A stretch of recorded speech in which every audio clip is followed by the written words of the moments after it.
Listen, I truly believe Muslims need to start becoming influencers.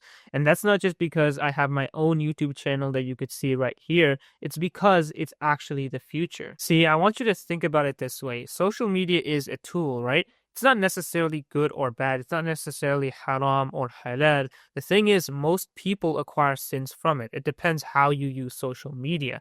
If you look at how most people are using social media, they're just scrolling reels, TikToks, they're scrolling on YouTube aimlessly. And the worst part is they're getting sins on top of sins from it. If you look on TikTok, what's going to be recommended to you? It's going to be things that are haram, music, and all of that kind of stuff. And in the future, it's not like we're magically going to stop using social media. We're going to literally use it more and more and more. So if we're going to use social media more and more, then we have to make it a means of Jannah and good deeds instead of a means of sins. And now if you never thought about it or never thought about how you could actually use social media to benefit you, it might sound confusing. You might be asking, like, how is that even possible?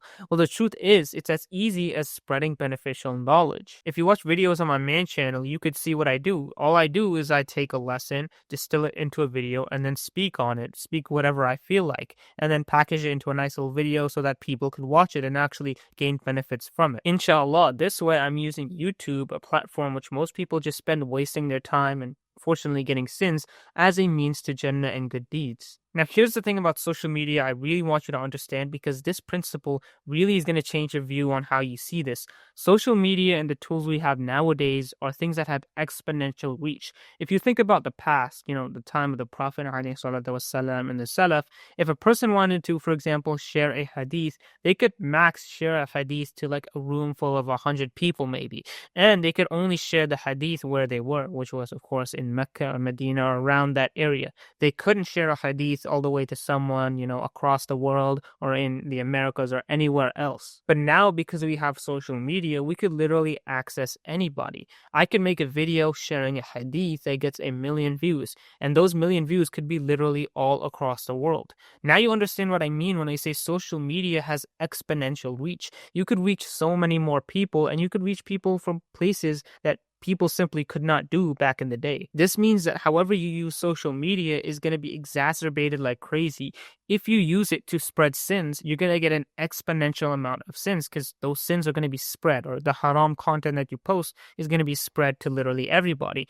But if you use it in a way that gives you good deeds, then you're going to get an exponential amount of good deeds by the will of Allah, because those good things that you're actually spreading is going to be spread exponentially to everybody across the entire world. So that's the first mindset shift I want you to have. It's that social media is a tool that is unlike pretty much what anybody else in the world ever had. Because back in the day, they could only reach max 100, maybe even 1,000 people, but they couldn't do any more. Now we have access to something that allows us to reach so many more people, and because of that, you have the opportunity, an opportunity that's unmatched compared to any other time, to reach so many people. Now, the second reason why I believe every single Muslim should be an influencer and start creating some kind of content, no matter what it is because it forces you to get better. See, the truth is, spreading knowledge and teaching is one of the best forms of actually learning. If you spread hadiths, if you spread Quran verses, you're actually going to realize you gain knowledge yourself. You gain knowledge about those verses and hadiths you spread. Now, on top of that, spreading Islamic content in general is going to require you to have some level of knowledge.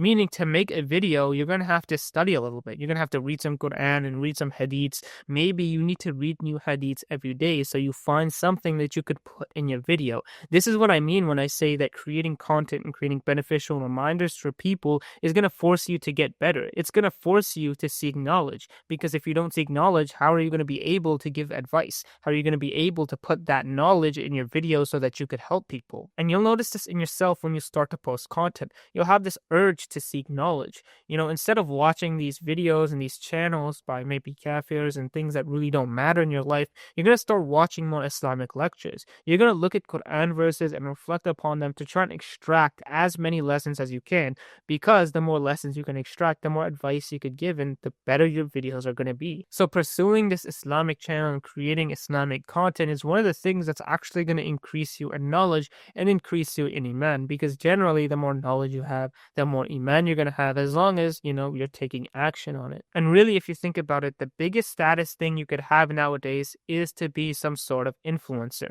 Now, of course, when I say status, I don't mean we should be chasing status or fame, or we should be chasing, praise by other people. But what I mean is it's a massive opportunity to spread dawah.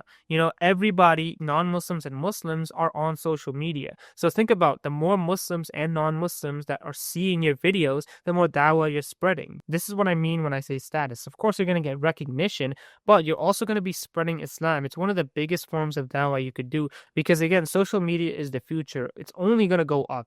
Only more and more people are going to start using it. So you might as well capitalize on it now. And listen, you're hearing this and it probably sounds pretty good. Like, there's a lot of benefits to this, and I'm telling you, you're going to get a lot of barakah in your life, inshallah. But how can you actually do it? Like, what am I supposed to do? Well, honestly, it's a lot easier than you might think. You could literally do what I'm doing right now. And all I'm doing is a talking head video. Or you could see in my main channel, Halim, where what I do, I just talk into the camera, maybe spread some hadiths, pop it up on the screen and stuff like that. You could literally just copy what I do in my channel.